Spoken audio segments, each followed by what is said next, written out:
This is Dave Palumbo with RxMuscle.com in the Iron Asylum with Loutfi Ajaoun. We are here in the off-season doing a little arm training here at Power Flex Gym in Montreal, Canada. Welcome back, Loutfi. Hi, Dave. Thank you very much to give me again the opportunity to come on RX Muscle. So right now we are off-season. I'm doing some arm training in my gym, Montreal Power Flex. Let's stop here for a second. I want to just give people a little background on you. We first introduced you last year in the Iron Asylum, right after you won the super heavyweight class at the Canadian Nationals. Mm-hmm. You followed that up with an appearance at the North American where you didn't finish as well as you would have liked. After that show, you told me that you were going to take this off season to really try to pack on a lot more mass to compete with these big guys. How did that off season go? Or how's it going so far? Very, very, very well.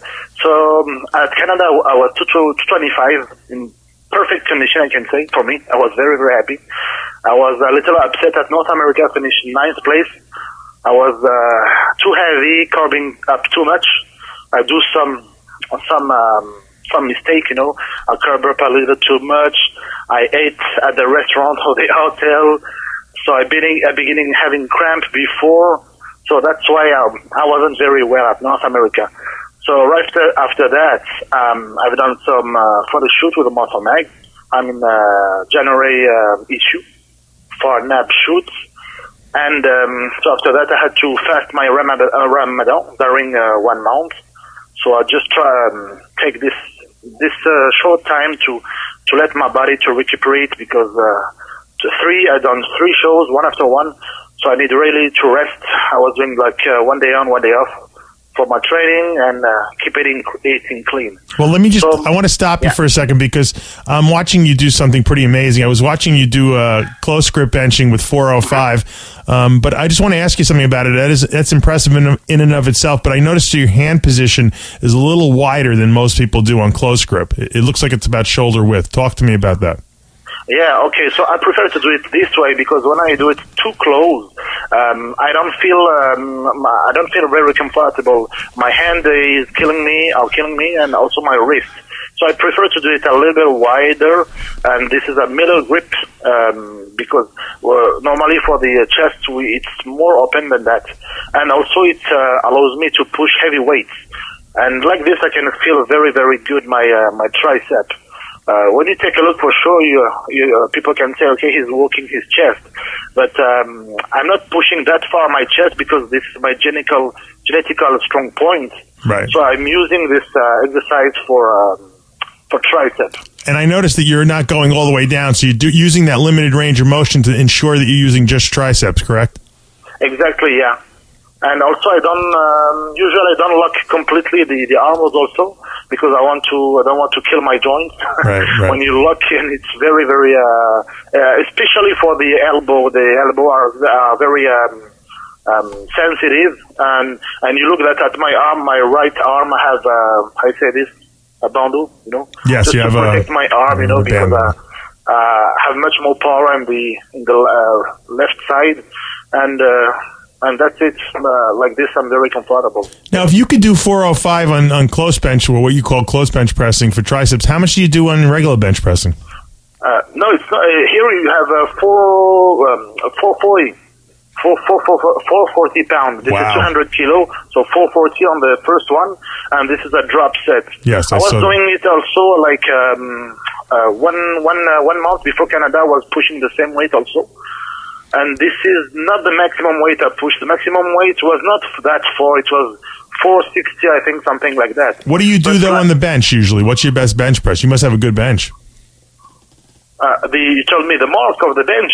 I'm saying you must have a very good bench press. You're regular for chest, bench press. Yeah, very good, yeah. How much weight do you normally lift for that? What's the best one you've done? Oh, for my chest, I don't go too far for my chest. The maximum weight I use it really for the tricep.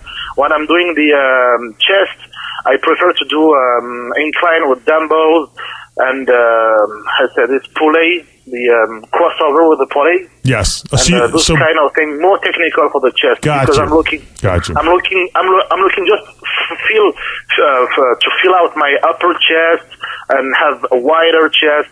So because my chest is already big, so I'm just looking for really fill out this area. So you only use the heavy weights for the triceps.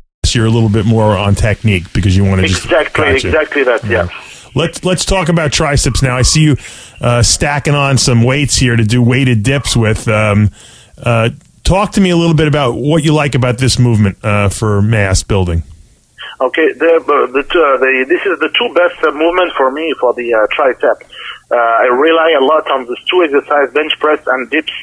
Dips a lot. This is like 3 years now. I do it extremely seriously, and I'm able to put a lot of weight on my waist like this.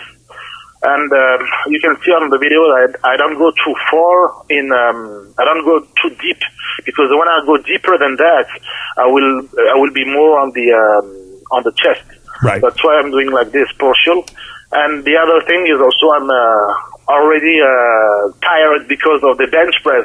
Because believe me, when you do heavy bench press like I've done, and then you go with the weighted dips, it's extremely hard to do this exercise. So sometimes I just switch the order, beginning with the dips. Gotcha. And, you do have a shorter range of motion, but you can see just watching you that you're really just isolating those triceps, and obviously it's working. You got a good pair of tris on you. Yeah, I contract my tricep as hard as I can when I'm in the upper movement. Now, once you get through with those two mass movements, the close bench and the dips, now I see you going over to push downs. Is this more now the technique and isolation exercises? Exactly, yeah. I keep a lot this exercise near the end of my tricep routine, because it allows me to fill out my tricep correctly. And because at this period my tricep is already tired, sore, so I just have to fill out and really looking for the pump at this time. And here I change on the video you can see it. Yeah. I'm more bent.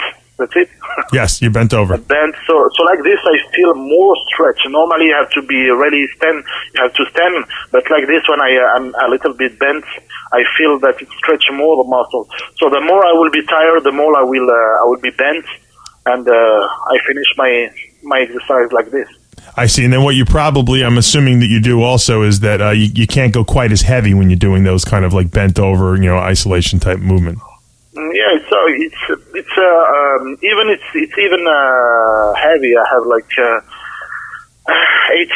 80 kilos, so it's like 300 pounds, I think, almost 300, a little bit less. Yeah. Talk to me about this. I'm watching you do this next exercise. This is one of my favorites. Overhead dumbbell extensions. You're sitting on a bench that you would, a 90-degree bench. I like these. I usually do them one arm at a time. You're doing both arms at the same time. Talk to me a little bit about that technique.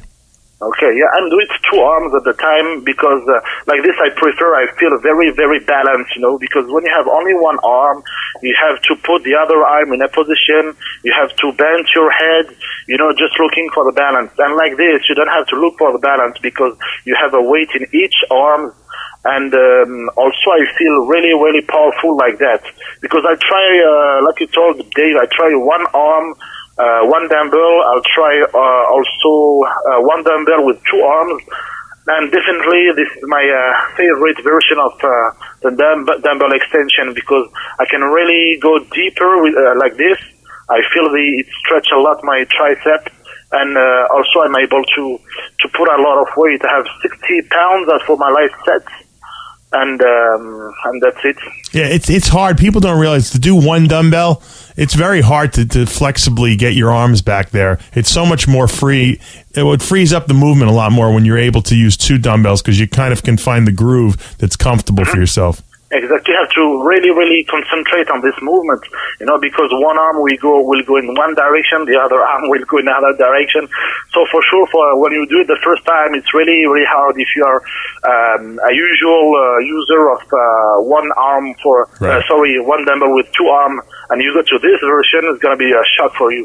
So it takes a couple sets just to learn the movement. Now I'm watching you do some you're moving over to biceps now. We're doing some straight bar curls. Talk to me. You look like you have a slightly limited range of motion. It doesn't look like you're going quite all the way up. Is it that you stop when you stop feeling the tension?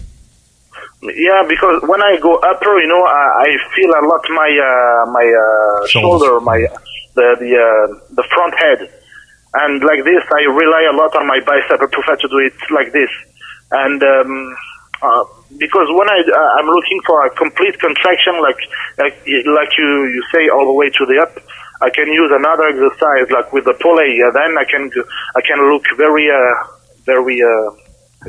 up. You can come all the way up with it. Yeah. Now I noticed you've been doing a couple drop sets here. Is this a technique that you employ all the time, or is it something you throw into the workout once in a while? Well, this is this week was the drop set week. You have to understand that each week I'm using a different technique. So one week is going to be the drop set, the other week is going to be the rest pose. Drop set is a very, very good technique if you are looking to really burn the muscle. Also, which is good, you don't have to do a lot of sets. Right. But definitely, I prefer to do the rest pose for the off season and keep the drop set for the pre-contest. I think it's more efficient to do it to do it in the pre-contest. Gotcha. So you're always constantly switching it up to shock your body, basically. Exactly. Yeah. All right. Yeah. I'm watching you do some preacher one-arm dumbbell curls, another one of my favorite exercises, but I noticed something. You're not going completely all the way down, getting that like stretch at the bottom. Is there a reason why you only use the top of the movement? Yeah, because I want to keep my joint healthy. That's why. Is that why? Yeah. So I can go very, very heavy, and I'm not looking for a stretch completely, because when you stretch and you have a really heavy dumbbell, it can be dangerous for you. Yeah. Because I was already doing, stretching completely my arm, and it doesn't give me more advantage for my pump of my size for my biceps. Gotcha. But it gives me a lot of problem. So that's why I'm doing just like this. This is the more efficient. In all the exercise, I'm just looking in which area I'm the more efficient. So if in one area, if I stretch completely, I don't feel that it gives me something more, I won't do it. I don't want to take any risk, Right. So, well, being one of the top, super heavyweights in Canada, hopefully you're going to be shooting for that pro card this year at the North American coming up. How much weight do you think you will have gained, from last year to this year's contest? Okay, so last year I was 220. I will take like a reference Canada, because Canada was very, very sharp. So it was 225. So this year for North America, I hope inshallah to be at least 10 more pounds. Wow. So 235 is really the minimum goal. This is a really, believe me, a really, really realistic goal. Because last year before the competition, I was 255 off season. And it wasn't in the same shape. Here I'm very lean for an off-season. Right. 268. Wow. Phenomenal. So I think it's at least 10 more pounds that it's going to be. That's great. Well, you made some great gains. Now, are you sponsored by anyone, Loutfi? Yeah, I'm sponsored by Excel. So you can go on their website, excel.com. This is the best egg white you can find in Canada. So thanks to Excel. So how do you utilize those egg whites during your contest or your off season, I should say? How do you use I'm using them in the off season. I'm taking it twice a day. First in the morning. This is my first meal. So I'm just take the egg whites. I don't cook them. I just put it in my shaker, and I mix it up with my oats, my banana, and my dry resin, a little bit gainer. I mix it and I drink it. This is my breakfast. Oh, okay. How does it taste? Good? It's very, very good. Yeah, it goes very well with it, because people are really surprised and say, oh, it's egg white. It's not really good. But believe me, the taste is okay. When you put a little bit flavor of chocolate, of protein or something like that, that's okay, Yeah, I got you. So I just drinking with a coffee, and I go right after that to the training. And I take it also for my last meal. Here I cook them. I take like 250 grams. Yeah, 250 grams. So it's like 27 grams of protein. Gotcha. And I add other complete eggs. Gotcha. All right. Well, I'm watching you posing here. You're looking really good. I think you're at a good spot in the off season. You didn't get too fat or anything like that, so you shouldn't have a tough time getting down in weight. Are you going to be hitting the Canadians as well as the North American, or just the North Americans? I hope I won't have to do the Canadian, meaning that I really rely on the North America. So if which wasn't the case, my goal is 2 contests. First, North America, and after that, the Canadian. And if I want the North America, then, Dave, I will let you know what is my plan. I already have a plan in my head, but I won't speak before the North America. I will just wait the results of North America before speaking. That's very smart, Loutfi. Loutfi, it's great talking to you again, and keep us updated. I want to keep doing some videos to show progress over the next couple months leading up to the North American. For now, though, we are out of time. I'm Dave Palumbo with Loutfi Ajaoun in the Iron Asylum.